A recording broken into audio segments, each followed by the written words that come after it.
For this project, we used Leggari Effects. There is no mixing required. Just shake the bottle and apply it directly over the epoxy. That's how we got this look, and today we're showing you the entire process from start to finish. Watch how you can apply these effects right over the epoxy, making this an extremely easy process. For more info on our floor kits, check the description below.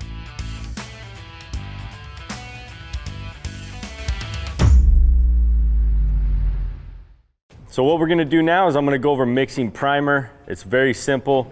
We're only gonna be doing a 3-gallon kit of epoxy, which will cover 135 square feet, so I don't need to mix the full amount of primer. We like to use anywhere from 40 ounces to 48 ounces of primer per 3-gallon kit. So that's basically all I need to make up to cover that much square footage. So I have my mixing containers here. I got my gloves and the stir stick. Again, since I'm mixing a smaller amount out of a 1.5 gallon kit, I don't need a paddle. It mixes really easy. And what I'll do is I'll put these gloves on and then I'll grab the primer kit off the shelf behind me. And this is a 1.5 gallon kit here. And we're gonna be using brown primer today. So what I like to do first is shake up the part A a little bit, just in case anything's settled. And then also the part B. Now the part B is the pigmented part, so we want to shake that up. Now if you were mixing the full kit, you would just dump these into a 5-gallon bucket, add 10% of water, and you're ready to go.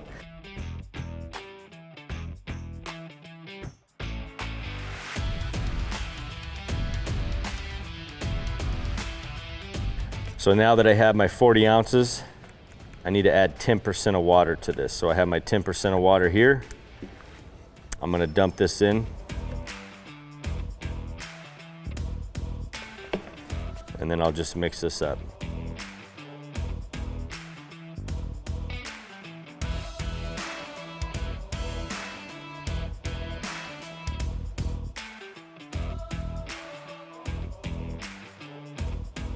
All right, so we're ready to apply the primer. Applying it's very simple. I'm gonna just be using a roller tray, 9-inch roller, 3/8 nap on that, and just a pull. And I'm just gonna dip and roll and work my way out of whatever area you're coating. Now, if you're doing a larger floor, you can obviously use an 18-inch roller. You're gonna get a lot more coverage. It's gonna go a lot faster.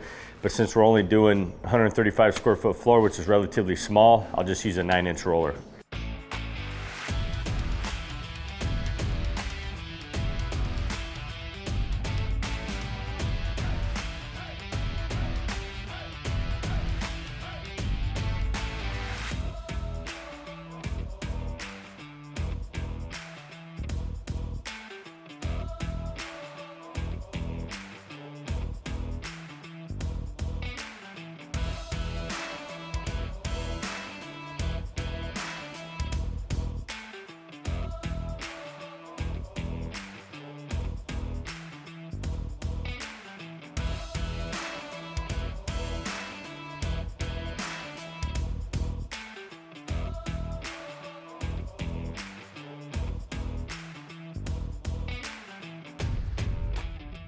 All right guys, so now that the primer's been down for about an hour, it's dry, it's tacky. We wanna go on it when it's tacky. So for the primer, you wanna make sure if you're gonna do the primer that you're putting epoxy over that within a 1 to 2 hour window. You don't wanna go past that window because the primer's gonna set up too much and it's gonna become like a sealed surface. So make sure if you're gonna prime, you're able to apply the epoxy within that 1 to 2 hour mark. And typically we like to apply it within about an hour, hour and a half. It's still tacky. We're gonna get a good chemical bond between the primer and the epoxy.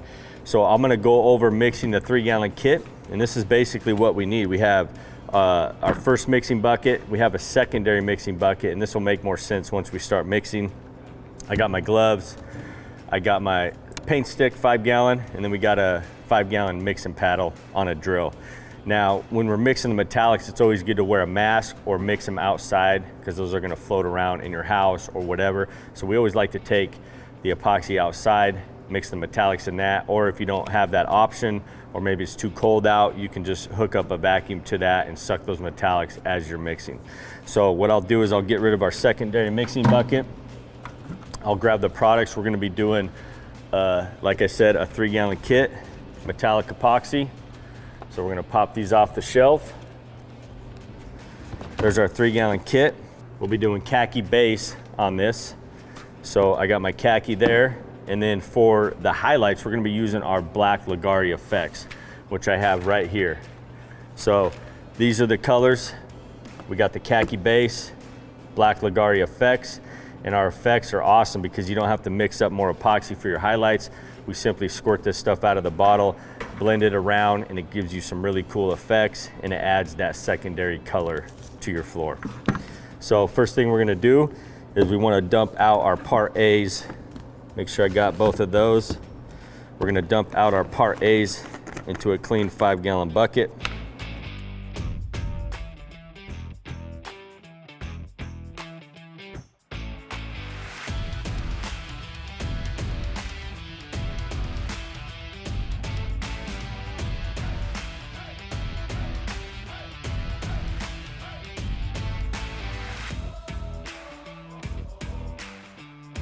So all we're doing is just waiting for it to kind of start to slowly drip. Still got some steady streams coming out. So it can take anywhere from 2 to 3 minutes for these to drain. Now if you're doing multiple kits, like say you're doing 1,000 square foot, you can get all these set up, and that we'll go over that in the actual tutorial video. You can see how you do like a larger floor. We always like to get everything set up, ready to go. That way when we're ready, we just have to add the Part B, mix it, and we can go dump it out. So now before we add the Part B, I'm gonna mix in the metallics. That way it's less mixing once I add the Part B. I don't have to take time to mix in those metallics really good. Another little tip for you is if you wanna pre-mix your metallics the night before and let them soak in there, it'll get rid of a lot of those comments or streaks that you can get with metallic floors. So you would just dump your 2 gallons in all your 5-gallon buckets, get the Part A in there, mix in your metallics, put a lid on them, let them sit overnight, and then when you're ready, all you got to do is add your Part B. So we're going to add the khaki metallics here, and then we'll run this outside and mix it up.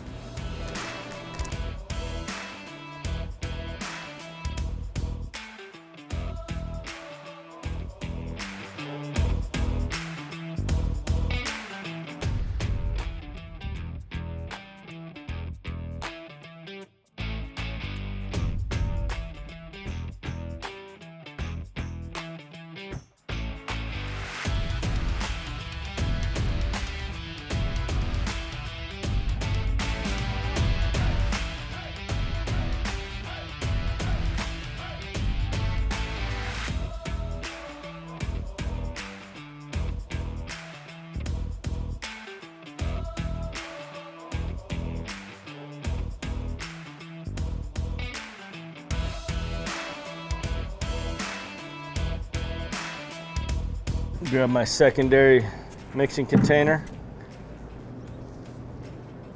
spin the drill off, and then I'm going to pour this bucket into our secondary mixing bucket.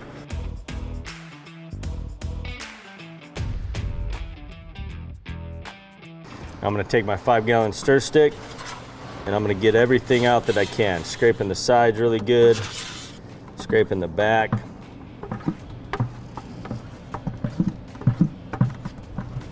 Get that bottom as best I can.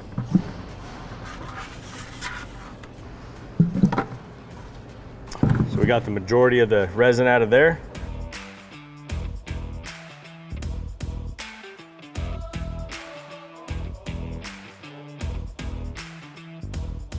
So that's how you mix a 3-gallon kit to ensure you don't have any soft spots on your floor. And now I can go dump this upside down, let everything drain out, and use all the resin that we have. And again, guys, the last thing you want is to finish your floor, have it look beautiful, and then you have these soft spots randomly throughout your floor. So this is gonna ensure that that doesn't happen.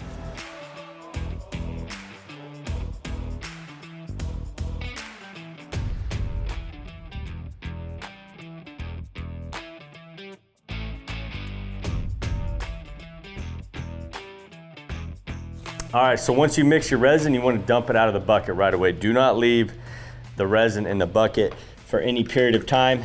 Take it directly to your floor and start dumping it out.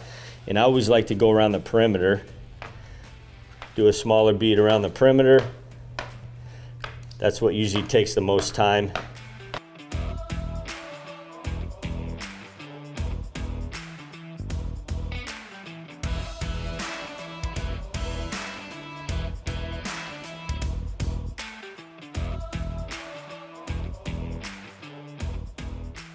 And we can, again guys, dump this upside down, let all of it drain out, and it's not gonna set up on us. So we're just gonna be spreading the epoxy with the squeegee, and then I'll cross roll it real quick with a 9-inch roller.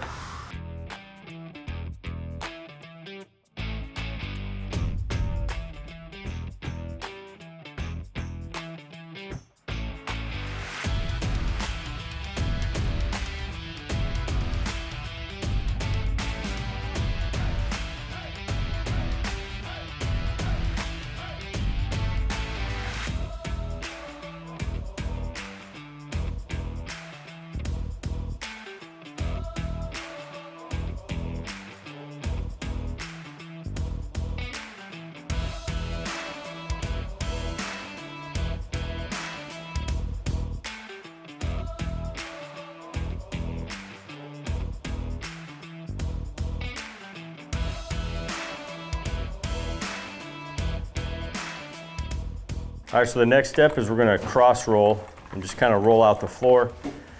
We're using a 3/8 snap roller, a 9-inch. Obviously, if you have bigger floors, you wanna use an 18-inch roller, and make sure you de-shed it. Run it on tape. That's gonna get all the loose fibers off. So I always like to start in spots that I know are a little thicker to soak up this roller.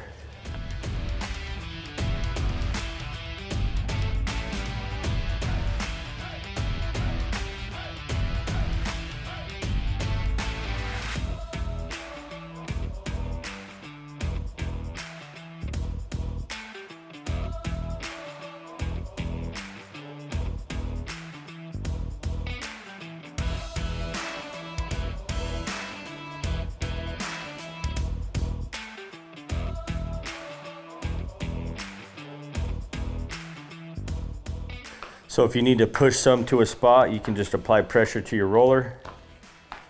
See, I can move it around. Maybe you had a thin spot, get it in that area, roll it out, or you can just grab the squeegee again and kind of move some of that resin around. But we got a good even coat everywhere, so now we're ready for the Leggari Effects. All right, so I'm gonna be using the Leggari Effects for our highlights.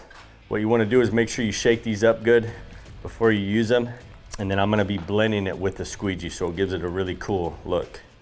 And these are little squeeze bottles with a pointy tip. And I'm just gonna squeeze it out kind of in a vein pattern.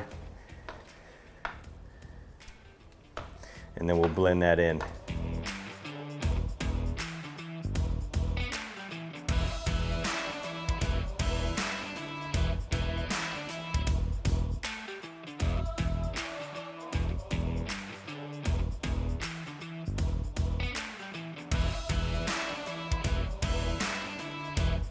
So same thing, when we were applying it, hold it at a low angle because we don't want to move the resin a lot. We just want to blend in the colors. We're just trying to blend this in enough to where it doesn't look like we just drip stuff out.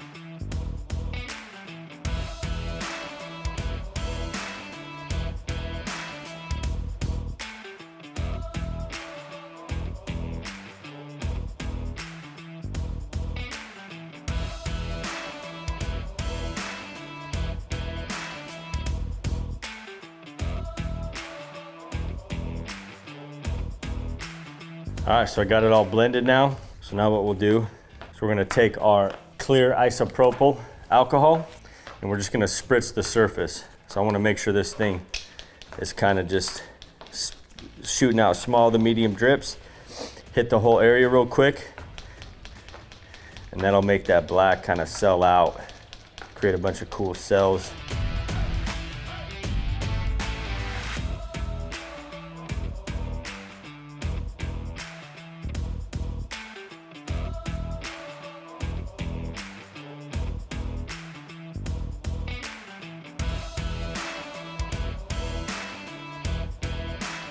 So it's been about 10 minutes. Now I'm gonna take the denatured alcohol, just mist the surface. Again, this is gonna help it lay out glass smooth and help release any air that got trapped in from blending it with the squeegee and stuff like that. So again, we're misting, we're not spritzing it like we did with the isopropyl alcohol.